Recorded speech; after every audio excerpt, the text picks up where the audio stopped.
Are you ready to get casual? Grab your favorite adult beverage or combustible plant and join us for our roundtable TTRPG discussion. Oh yeah, it's time for Casual Friday. And now, here are your hosts. Let's get casual, casual.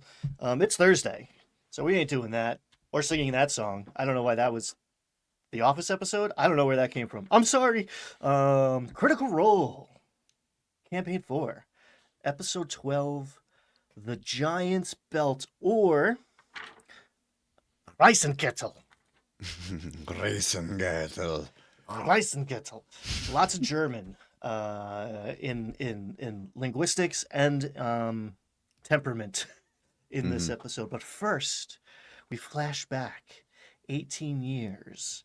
And I was doing some math right before we started. And 18 years ago is 2008 for us.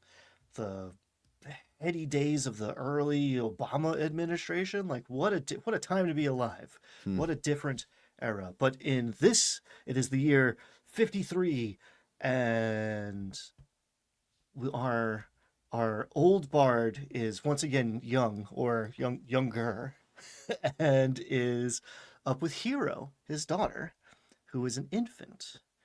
Upstairs is Elodie, and I'm not sure about the polyamorous web of relationships that are going on in this orc household, but the mother of at least Hero. They give us Shadia, and Aligar are upstairs sleeping as well. And Thiazi Fang knocks on the door at 2 o'clock, 3 o'clock in the morning. So you know it's gotta be good, right? When someone rolls up at to your house at 3 o'clock in the morning, it's gotta be good Yeah, news. I was absolutely. ready for it to be evil. Flashback scenes are always interesting because you know that they can't advance the plot too much, and we know in advance that this one is heartbreaking. This is here to tug on the heartstrings specifically. Yes. Cut back to the dead guy before he was dead. Um, Decked out. It is interesting to see him like, oh yeah, he was like a princeling for at least a short span before he declared rebellion on his wife's house. But he's all in like Royce finery with like Shadowfax, essentially, some magical horse who can communicate with him much clearer than like your standard horse who did a 5-day journey in 2 nights. Pretty cool. He's all, blinged out, and he's like, I guess I'm rebelling. I guess the Falconer's Rebellion is gonna happen. Uh, Lots of proper nouns, lots of names, lots of things. I put on closed captions for this episode because I was like, oh boy, that's a lot of words that I Mm, did not catch. And even going back and like reading it and like paying close attention, I was like, okay, stuff's happening. They outlawed druids, or at least like a druidic organization, they and disbanded the warlocks. Druidic Council, yeah. They disbanded the council, which we know is still in.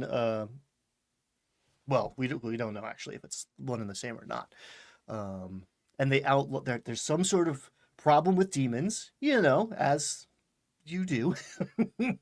Someone's messing around with demons, and they've ruined it for everybody, even people who have pacts with the Fae. Because all of a sudden they're like, no more warlocks.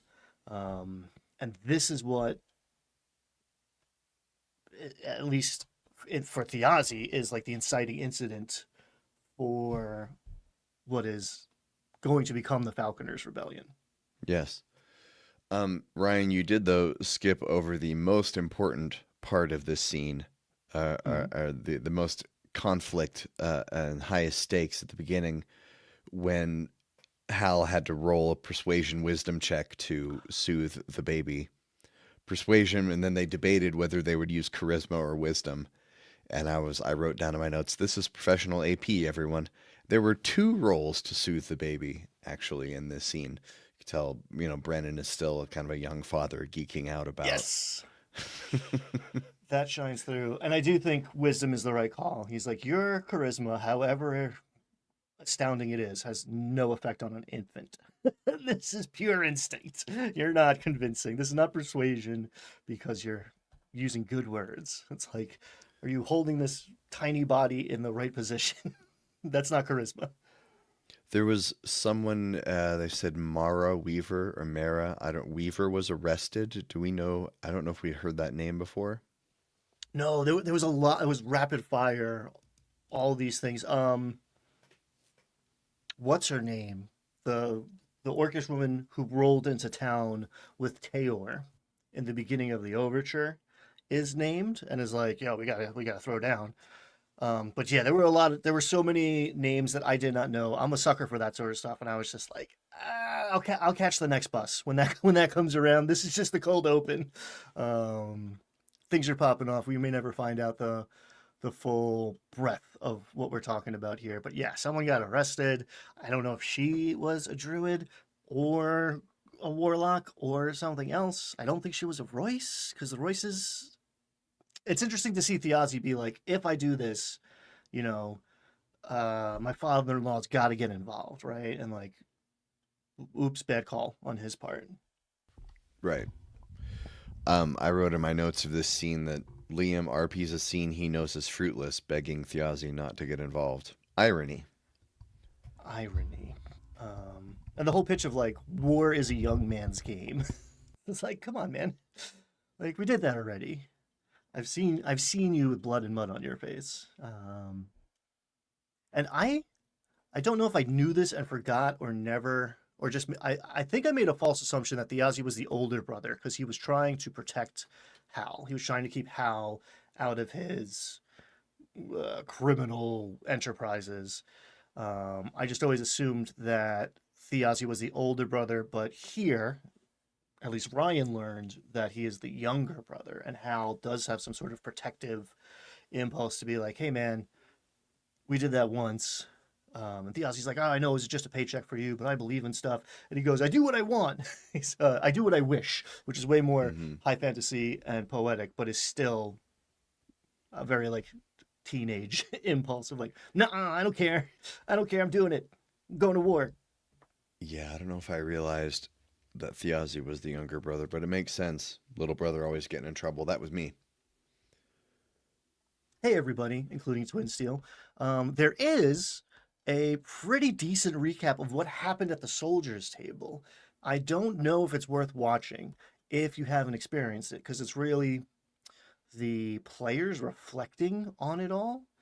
But if you don't want to watch that arc, and you should, because so far it's the best we've seen, you could watch that and get beat by beat, or you could read the Wikipedia, or you could just hang out, whatever. Sometimes it's fun to hear nerds talk about nonsense when you don't know what that nonsense is.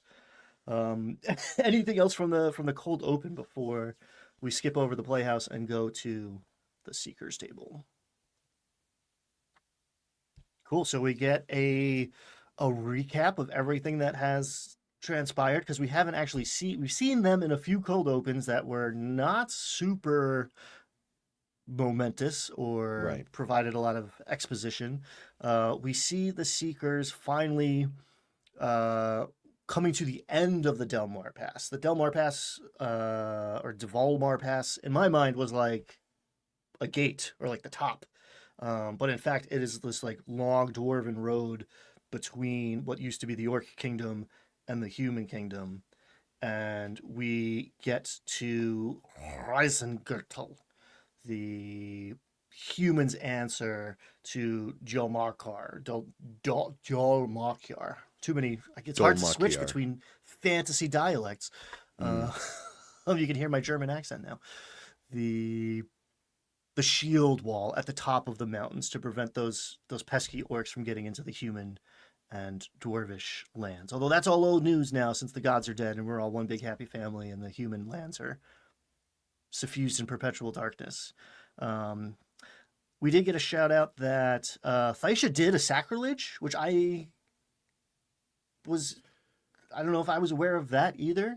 That like it was kind of mentioned that like you know druids believe in reincarnation and the circle of life, and her intervening in Octus's uh, mad adventure in the underworld was actually against her core beliefs and the old path, her order, the druidic way of looking at life. So that's interesting. And also, we were Hmm. reminded that Julian has an extra long shadow because he spit on Thiazi lying in repose, and that elicited some sort of curse. I don't know. We don't know, but that is still in play.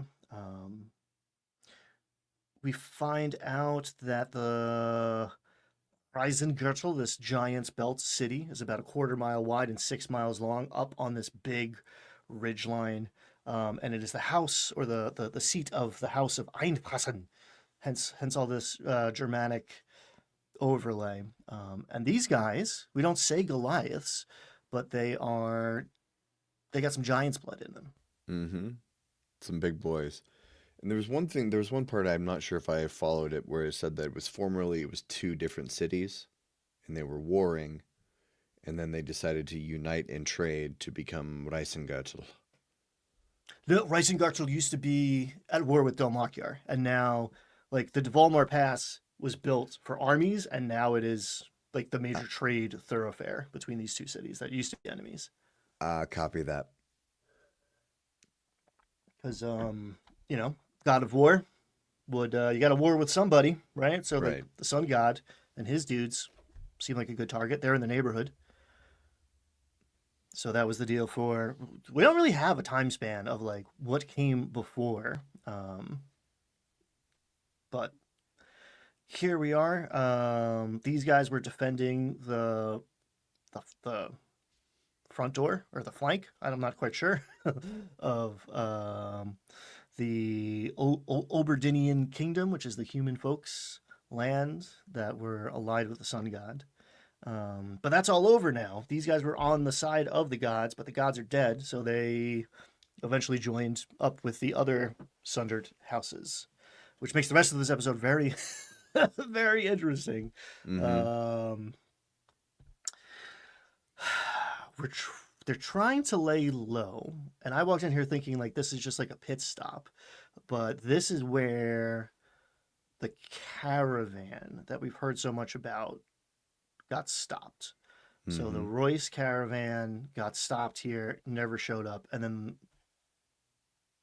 everything went down at the Palazzo de Vinos, and Yeah, I thought Aranessa was taking them back to their homeland, but I guess this is on the way, or I don't know if they decided to go deal with this thing about the Dvalmar Pass because we've been hearing about it since the very beginning. So is it on the way or detour? I don't know.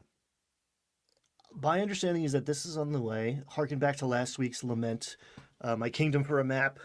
Mm, But the Golden Orchard is on the edge of Fairy, but I think Fairy being like a multi-dimensional space, like it's just like somewhere where the veil is, then could be anywhere.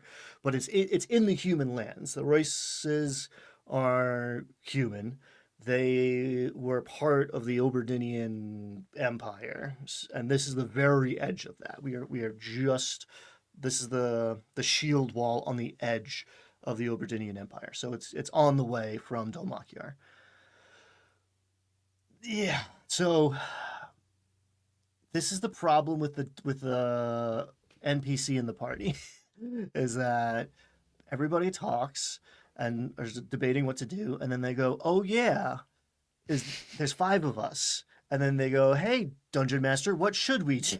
right. And you're in this awkward position of like, well, I can either not have an opinion or I can have this character's opinion carry entirely too much weight.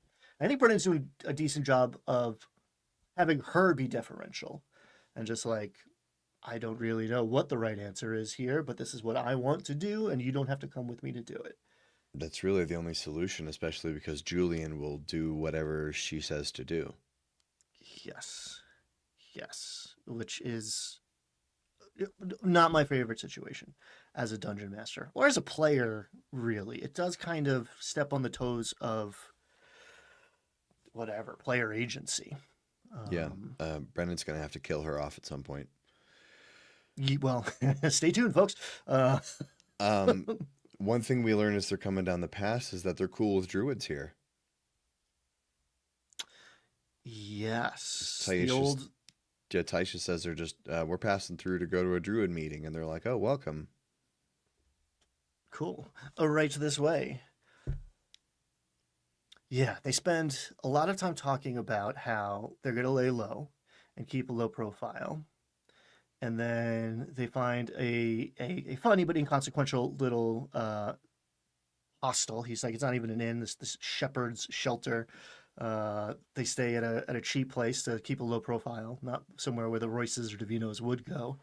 And then they go to the Biergarten, and I was like, man, I wish I was in Astoria or Hamburg right now. Like I miss places like this where there's like the giant picnic table where you can't help but be social with the people around you because they are all very drunk and literally sitting on a bench beside you.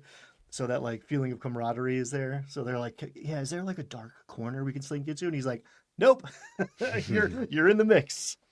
It also has Chekhov's enormous monster horn that did I, not. I legit wrote Chekhov's horn in my notes. Right. Can't believe, so spoiler alert, they haven't blown it by the end of this episode, which is incredible to me. Julian orders a Cabernet at the beer garden, which is just delightful. The first little chink in his armor And the guy that says, we've seen. "Cabinets." Cabinets. Yeah. And he's like, give me the strongest thing you have. He's like, if you drink this, you won't have to eat food. And he gives him like the black beer that smells like sourdough. It's like, oh, I know, yeah. It's like the double Guinness stout. Like, I know that. I've had that. It's a loaf of bread in a stein. I have here I heart open rolls. There's a lot. Brendan Lee Mulligan is a big fan of rolling in front of the board, in front of the Dungeon Master screen when it's like, this is for luck. Let's let the dice tell a story and prove to you all that I'm not I am not the one that's making things happen. The universe is dictating what happens next. He keeps using D4s to do it, which D4s are the worst dice. There's a lot of confusion Objectively. later in the objectively. Like Yeah. there's better versions of D4s out there, which I have seen, which are like little like pretzel roddy things. But like if you roll a dice and then you go 4, wait, no, 1, wait, what is it? That's a bad die. I tend to use D20s in D&D because it's a D20 system, or I'll use a D6 if I'm feeling old school. Daggerheart, it's a D12. It's like it's sensical to the system to me. I'm a big fan of D12s for random rolls because they don't get used enough and they are the best dice. Just from like a I don't know, from a monkey mind instinctual, like my brain thinks this is a berry. Like my brain knows this is going to taste good. There's juice in the middle of this thing. I just have to get like through the hard shell. I know it's tasty in there. They get a lot more use in Daggerheart, that's for sure. They do. Daggerheart scratches the itch. So we get a luck roll, essentially, to see like, oh yeah, who's here? And it's Halivars. It is a Lux.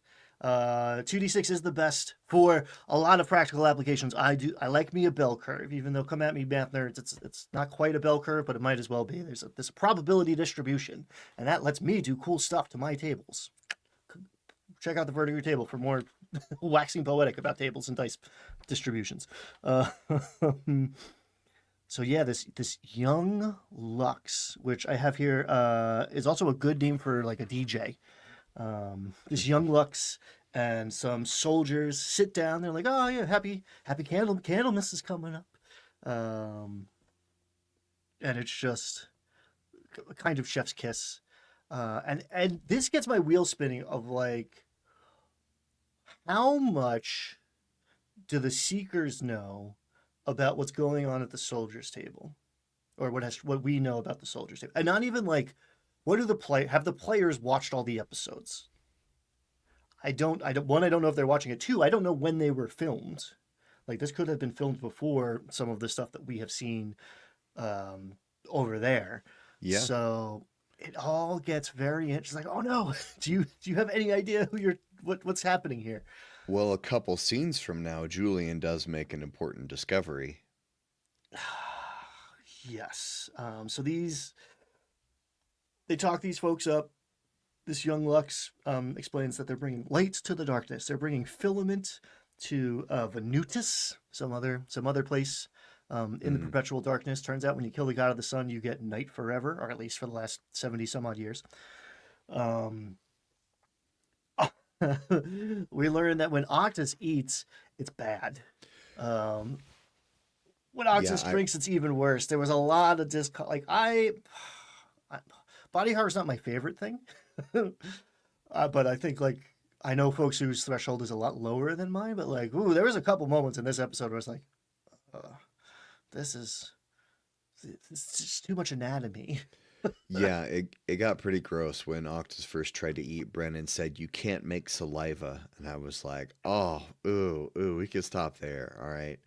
And then he still tries to eat and he tries to drink, and when he tries to drink, it starts to come out. And there's more body horror later on in the next scene as well after this. But yeah, he Octus behaves kind of strangely, like he knows it's not going well, yet he continues to eat. We find out later it's an experiment, but at the time I was like, "Hey, okay."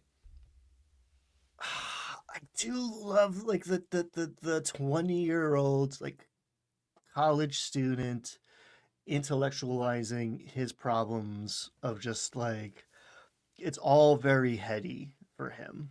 Like we Mm. find out he's drinking to get the food out. And then he learns that he doesn't have a gag reflex, and I will not make the college joke there. Um, but it's so Bugs Bunny of like he drinks and like your shirt's wet. Yeah, I kind of like it though, as I like the idea of the wizard as scientist. Yeah. I like the idea that after that he took out a little notebook and wrote like food consumption trials, trial one, this consume, like making notes. I like the idea of wizard as scientist detective. That kind of I like that vibe.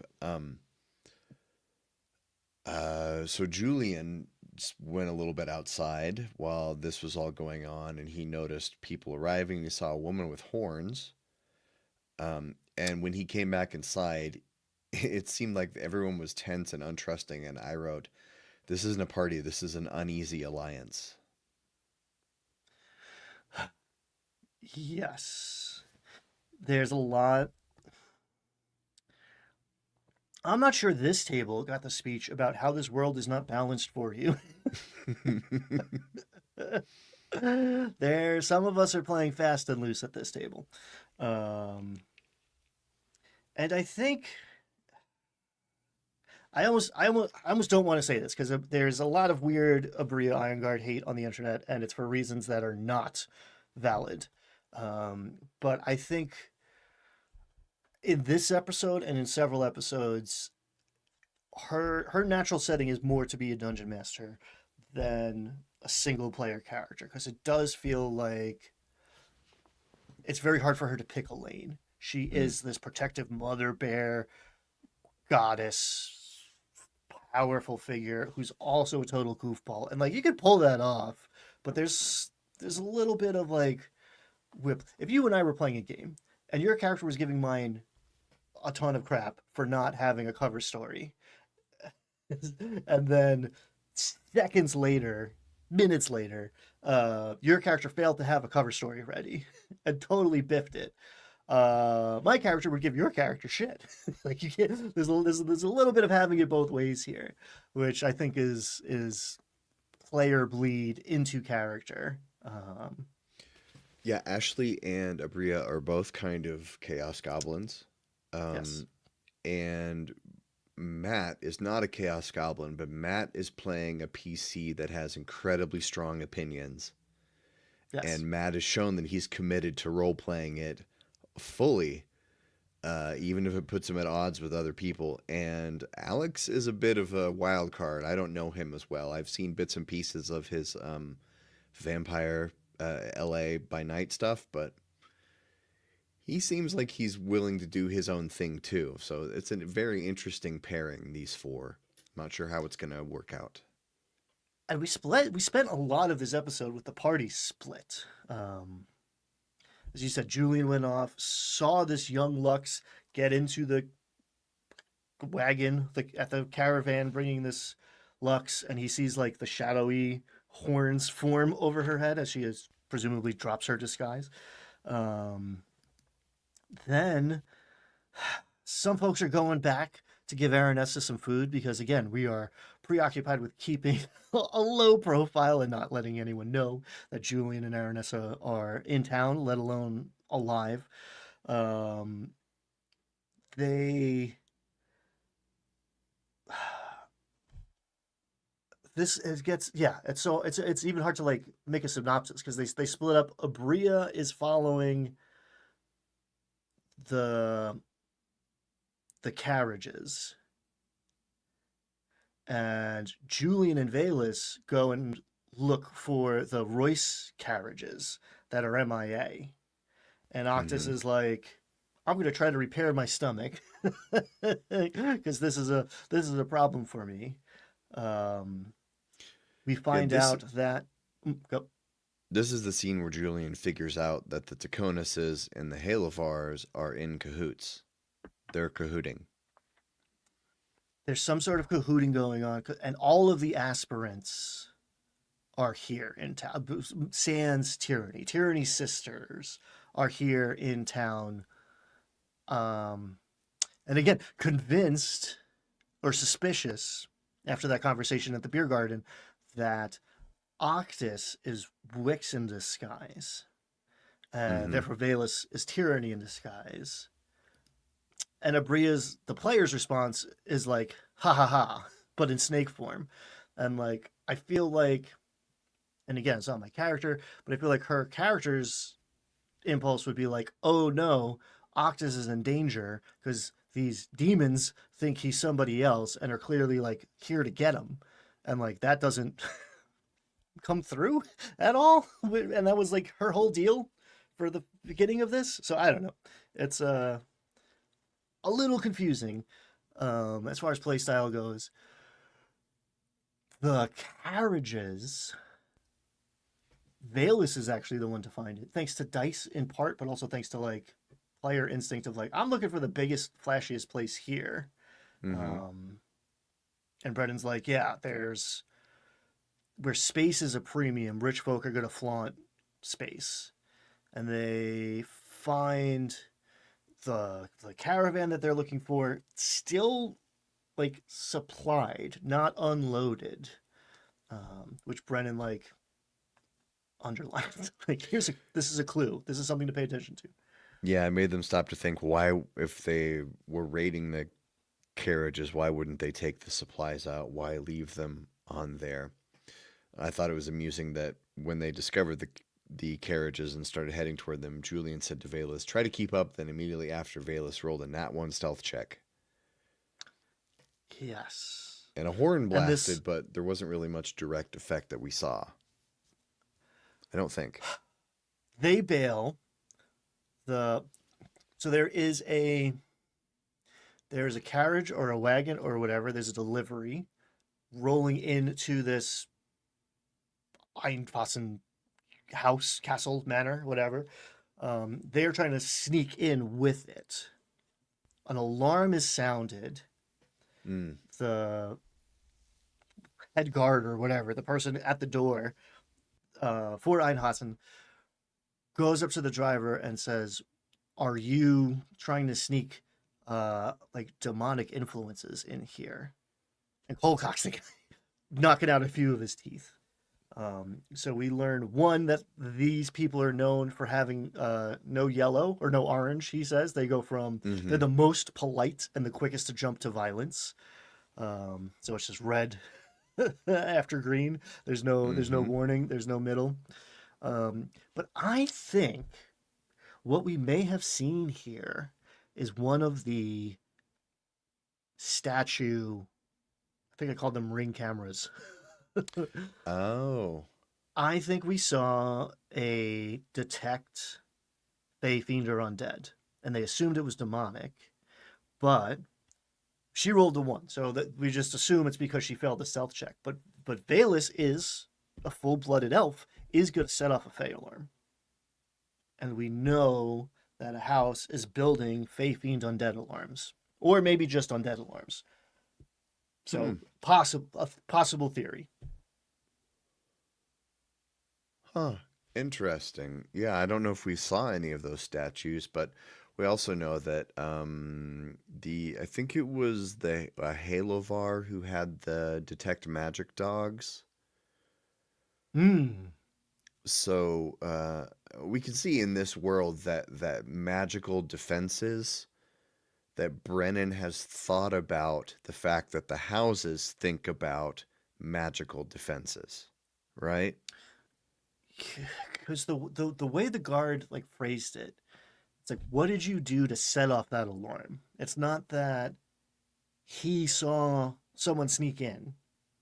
I believe the alarm seems like passive, or like it can't communicate what it saw. It's just like the alarm went off. I know something bad's going on. What did you do to trip my alarm?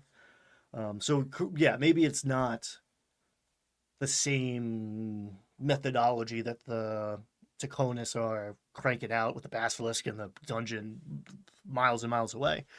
Um, but yes, I love a good world building thought out of like, okay, in a world with magic and political intrigue, what would people be doing about it?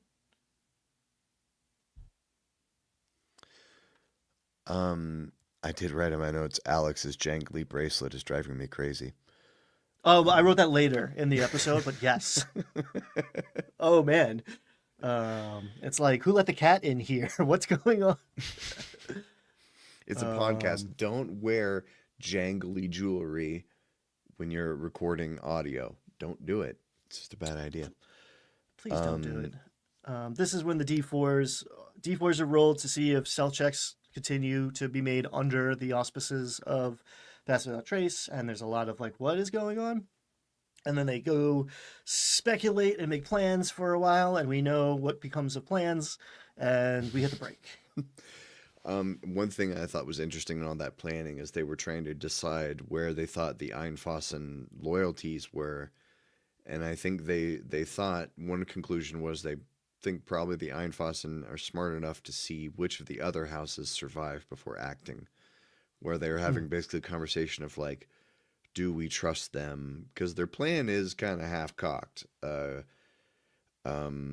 Julian's gonna go in with no disguise, but Octus is going in disguised. It's kind of weird, but yeah, right. They plan more after the break.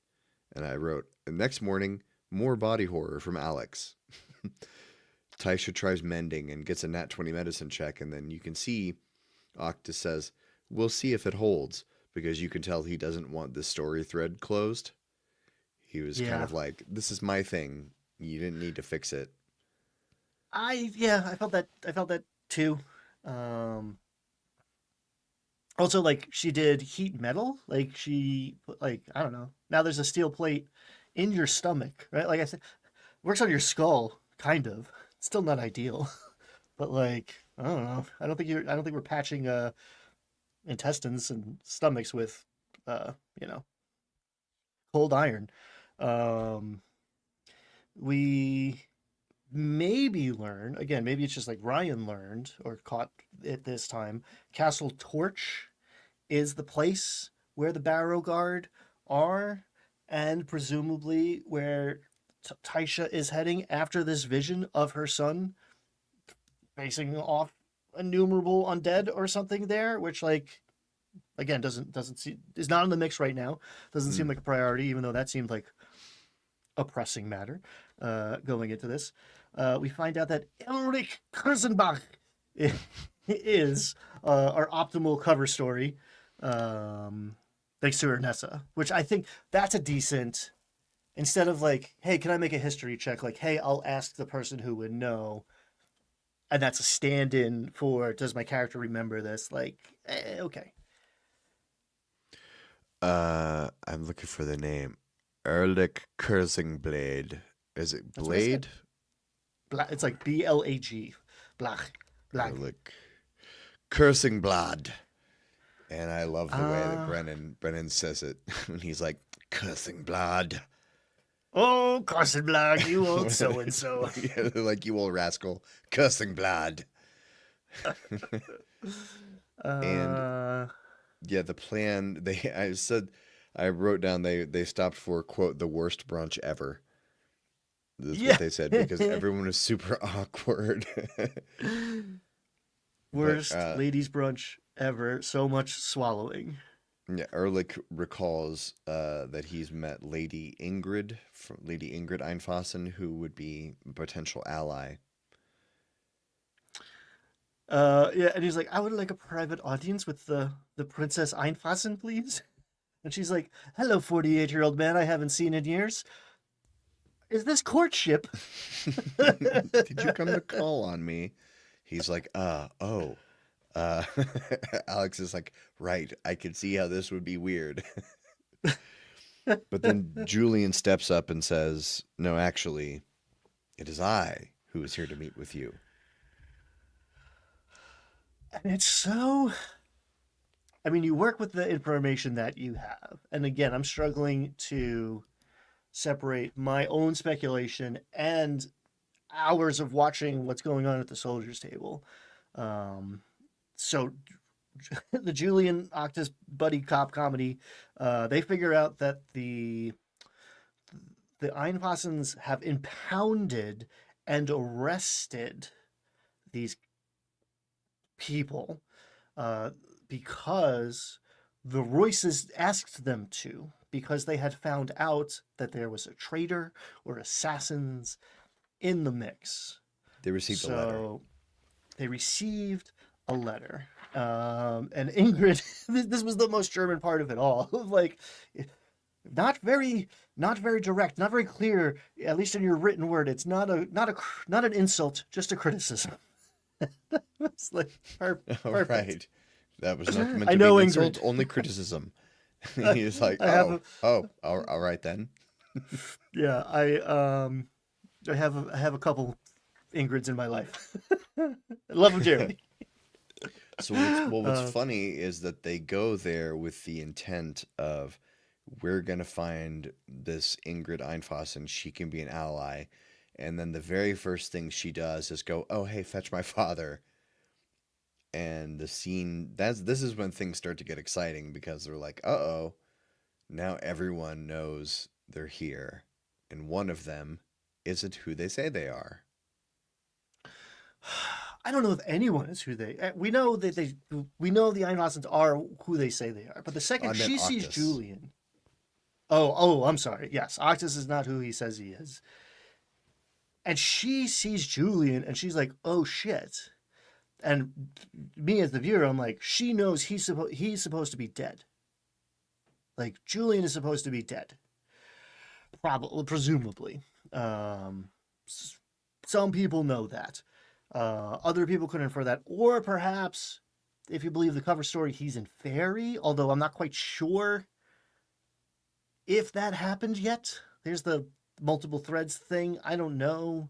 No, it had to be because it was the next day, right? I don't know. I don't know how fast information travels or what's happening when at this stage. I'm confused. I hope you are too. We don't know what the Einfassen know or what their extent is. The only thing we know about them is really from Azune's story. We know that the Einfassen are dicking around with the arcane marshals, right? And they're taking over that.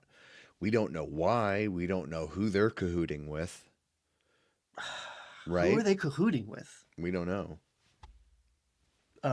So yeah, Lord Otto with the walrus stash shows up. Beautiful, appropriate, love it.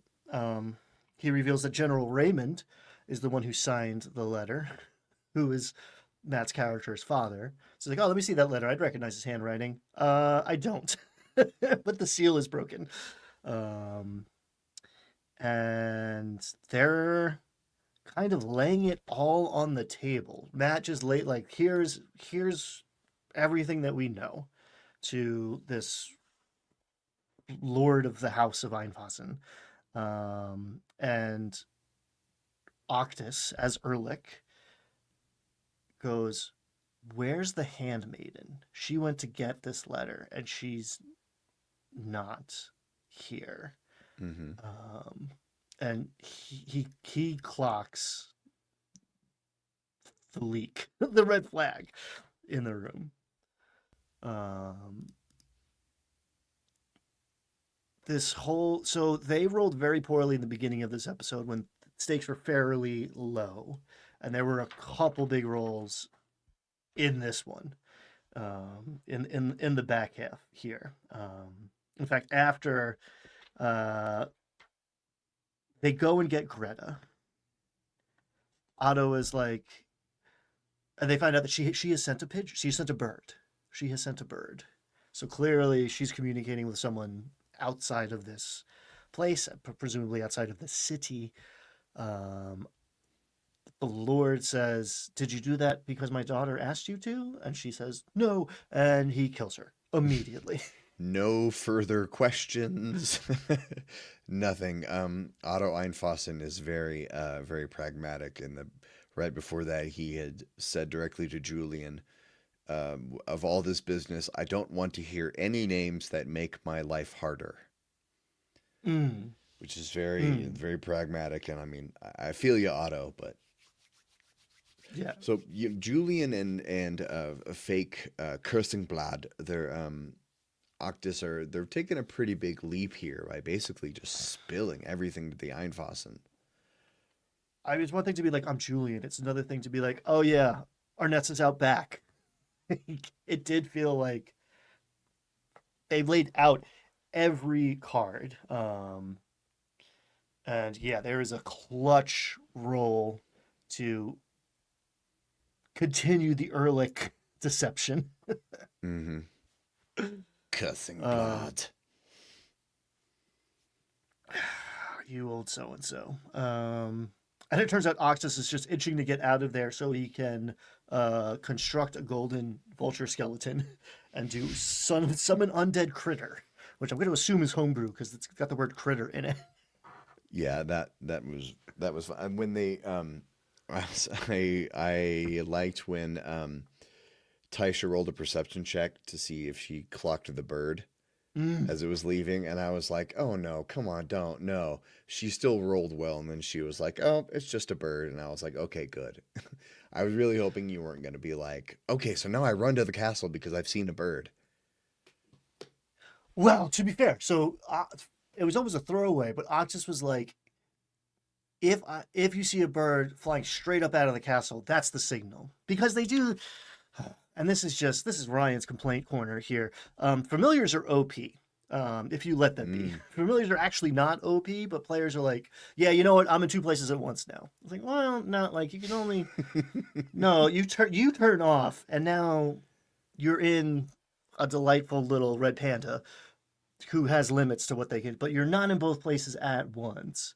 And you can't use them as like walkie talkies. It's like, all right, I'll trade you my deer for your dead ragdoll, and now we're not split anymore. It's like, no, that's not how it works. So he said, if you see a bird fly straight up, which presumably was this undead vulture thing, that was going to be the signal. So it was. I wasn't mad at Abria for being like, do I think that's the signal? Yeah, they hadn't had anything to do for a while. Ashley and Abria were just kind of sitting there for kind of an extended period of time. But back in the scene, Otto, now things get real tense because Otto says, "I'll release all the carriages and the men, but all of you need to stay here for a little while." And then you finally see Julian. Julian finally gets a little smart and says, "Wait a second. I don't know about that."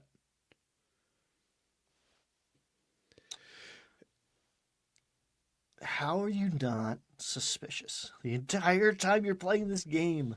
Um, it did seem like a huge leap of faith on the player's part, and they Had it had been options. had it been established before that the Divinoses and the Einfassen were buddy buddy, and that Julian might have had some reason? I mean, you got to think that the Seekers don't know about the Einfassens dicking around with the arcane marshals. Because if Julian knew that, he he would know that they're rotten somehow. Yes, I wouldn't trust anyone. And that's the thing, like what that's like the character continuity throughout this episode that was such like so much whiplash. It's like we walked in here so paranoid, and then we're like, look, here's all of the information, person with the most power in the city. My players will never, it doesn't matter what I do, the authority figure is always assumed to be the bad guy. Right? I don't know why they decided that especially Z German is going to be the good guy in this story. Yeah, they love I him. do have this little interlude where Brendan pretends that he has to use Google to look up bird facts. I noted that. I wrote, "Go catch the bird of the west." Now Brennan gets to geek out about birds for a minute, comparing bird stats. And he said, "Quote: We're going to resolve this with Google search. How far can a carrier pigeon fly in one day?" He determined that 60 miles an hour. See if it needed to stop to rest. And he was like, "No, I it's way cannot too fast." believe at a table with 5 nerds, nobody said, what is the air speed velocity of an unladen swallow? That's the question. And it took 5 minutes to resolve. And not one person quoted Holy Grail at that table. My I mean, goodness. Sam Riegel would have done it at the soldiers' table. Sam Riegel would have said it, or maybe I even hope so. Robbie or Travis. Hmm. I mean, any of them could have said it. Schemers table, you got to think. You got to think Liam's gonna get in there with the Monty Python joke, right? Right. Right. They're all theater kids. How do they? How do they not? Like it's a Theater Monty kids are Python still jokes are raised like on a Monty Python, right? yeah, it's like a problem that you can't snuff out the Monty Python influences. Maybe that's like it's in the contract or like session 0. They're like, all right, no Monty Python. We've all heard it before. We're done. That's over. But yes, canonically, not even canon. It's science, baby. Vultures, not that fast. Carrier pigeons, good, good at covering ground. So that message is getting wherever it's going. Yeah, Um, Julian says that he needs to go check with Lady Aranessa, and Otto insists on 8 knights going with him. Which seems like an escort, but maybe we're not. Maybe it's a chaperone. We're not quite sure. And then everyone regathers for the final scene where things set up very tense for next time. I think it becomes clear that they goofed. Um, Octus realizing that he can't be Octus becomes some other guy. Hireling. Rolls in there and is like, "Hi, I'm your hireling." And Taisha's like, "I didn't hire a hireling," and that's the same sit. It's such a beautiful like, "It's your birthday." Like it was so that brought me so much joy. And then they were like, "All right, we're gonna pay him out," and he'll go like, "Well, we thought we were leaving. We don't need a porter. Meet us tomorrow." And this guard was like, "No, I'm sorry. He is not welcome. The guard says he's welcome to come with us." And then she's like, "No, no, no. He's not really like part of our party." And he says, "He is not welcome to leave." Bum bum bum. Yeah, so the plan was to go that after Gather, they made a plan to go back up there to convince Otto just to release everything now so that they can all split, and that they're going to have to go stay at the castle to do it. But then now, yeah, the cliffhanger is that Octus has to go with them, and we find out in the cooldown that he has 2 level 1 spell slots left after the current one. So he's been a hireling for half an hour. So he's going to a castle where he cannot leave, and he has 2.5 hours of disguised self left, and then who knows? I'm going through my notes here because I wrote it a lot earlier than I thought I did. I wrote it when the demons find out that they're in town and they like don't react to that information all that much. But I said they split the party, their cover's blown, natural ones are abounding. I'm gonna put money that this is the first party. This is the first table that's gonna TPK. If anyone's gonna TPK, it's these guys. It just felt like a lot of strategic missteps. You know, I'm here for the luck of the dice. And the dice kind of saved their bacon towards the end here, as comments are saying in chat. But man, I don't know. I think they screwed up. And like the colds, the not the cold open, but the cool down. Brennan's like, so how do you guys think it's going? It was like, it was like, what do you, where do you think you, what was the question? What's your read on the current situation? Like he said it very neutrally, but that's Yeah. not the kind of question the Dungeon Master asks when you're doing good. I think I'm sitting here thinking about that TPK, and I'm wondering also if I think that's very possible, and also this might be the kind of table where a TPK happens because somebody ran away during a fight. Like I could see Valus deciding to flee during a fight, or Octus, or Julian. I mean, Julian will defend Aranessa to the death. Taisha will defend Octus to the death. Valus, she could run away. Bales could run away. She does seem enamored with Octus for reasons that are not 100% clear. I think because like he had her holy relic and is clearly like some sort of like if he can be resurrected, then like who else can be resurrected? We don't really know much of her like backstory, and it's a 10x multiplier more backstory than anybody else because she's an elf who lives forever. And to Ashley's credit, she needs a reason. She needs a reason to be here. So, Yeah. if it's not Actus, it's Pym. She's here. She's just here for the pet. Oh yeah, I remember that now. I remember when she did that, when she decided that Valus was fascinated with Pym. I was like, oh, she's digging a little hook in. Because you got to. Yeah.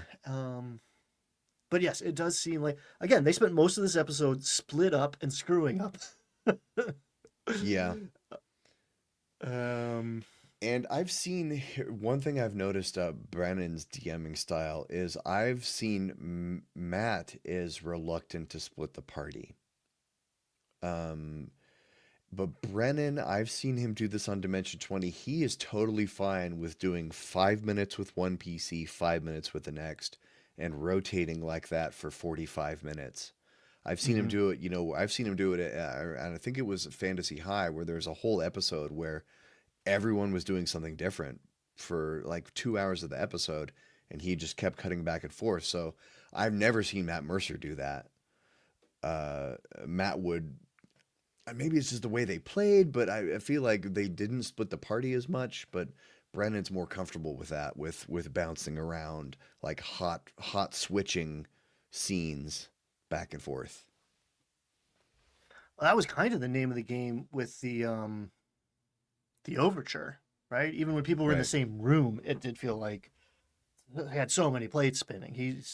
I am enamored with that ability. It's like if I got two things going on, I'm using up a lot of my Dungeon Master RAM looking for transitions and weighing out like, is this an equitable amount of time? And clearly he did not care about that. To like, he's like, all right, you guys are going to brunch and just like not going on this part of the adventure. Cool, don't. That's fine. But this is where the interesting stuff is happening. But yeah, I don't know. I think they're cooked. I mean, I'm not saying like they're gonna wipe next episode. And like to be fair, everybody, like the next episode 13 is out, and I have not seen it, so I might be putting my foot in my mouth right now. But it doesn't seem like putting your full faith in the House Einfaden was a brilliant plan. Hmm. We don't know. We're just gonna have to wait and see what happens. Any final thoughts before we close out? Last week I told that story about Jaime Lannister and about how the third book made me love Jaime Lannister, even though I had hated him previously. Mm-hmm.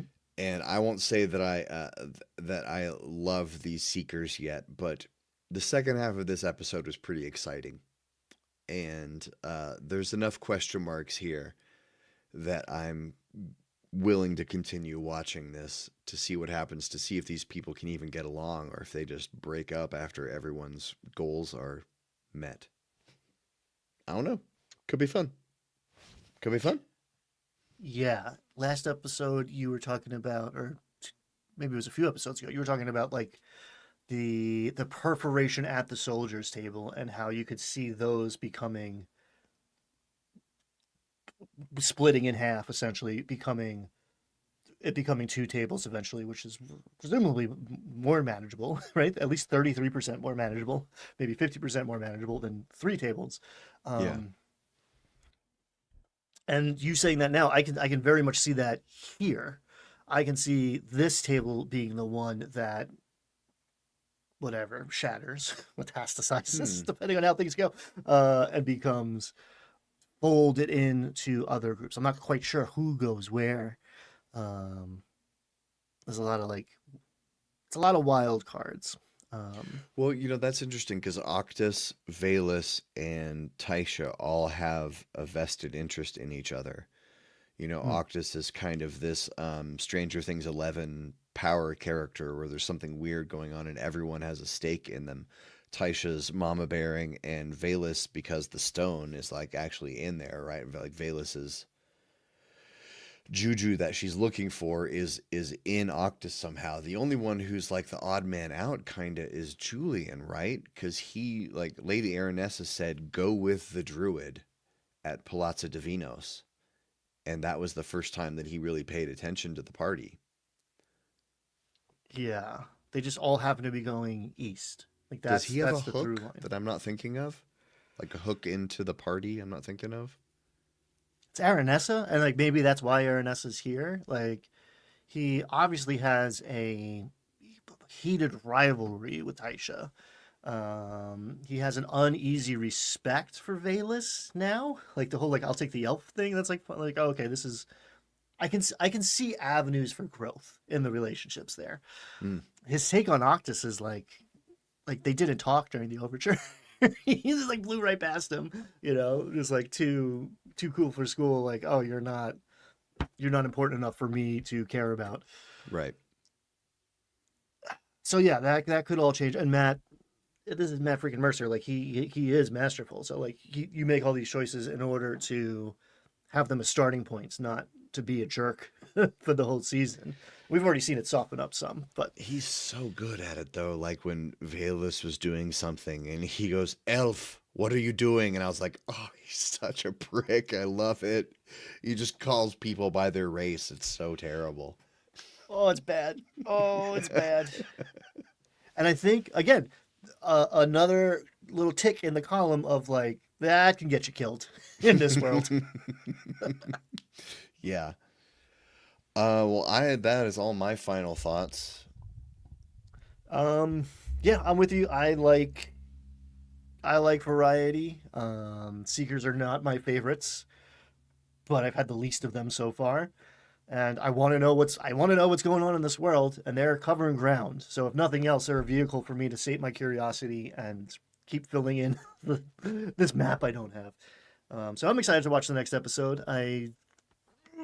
I don't know what's gonna happen. I really don't. It was a good cliffhanger. And Brandley Mulligan's the man. So yeah, He's the man. we'll see you next week, folks, and we're gonna talk about it. Bye, everyone. Peace, everybody. If you miss us, come back tomorrow. We're gonna talk about some other stuff. Bye.